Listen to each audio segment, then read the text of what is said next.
One sign of the season presents serious danger. Fire departments in at least 2 metro cities spent this day training for emergency ice rescues. First responders often see victims fall through the ice on frozen ponds. Fox 4's Sean McDowell shows us how rescuers get ready to save victims in danger.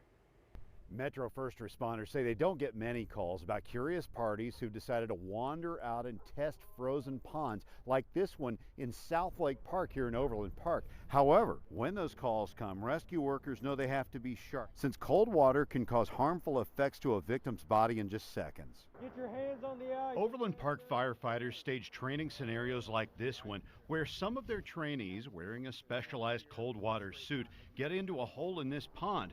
Their fellow firefighters use a series of ropes and people power to glide out onto the ice and pull the victim to safety. As time is of the essence in these types of calls. Overland Park Fire Captain Tyler Carey says cold water becomes dangerous when temperatures fall below 40 degrees. It gets incredibly dangerous very quick.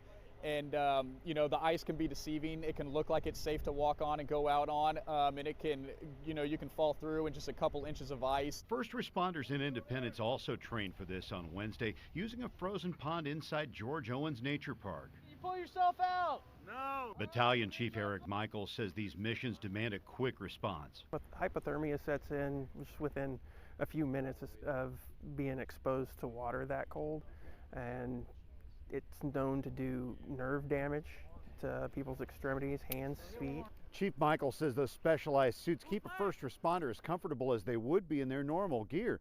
One fire department employee here in Overland Park tells Fox 4 News it's important to stay sharp in this rescue technique, since the failure to do this correctly could result in 2 victims instead of just 1. Sean McDowell, Fox 4, working for you.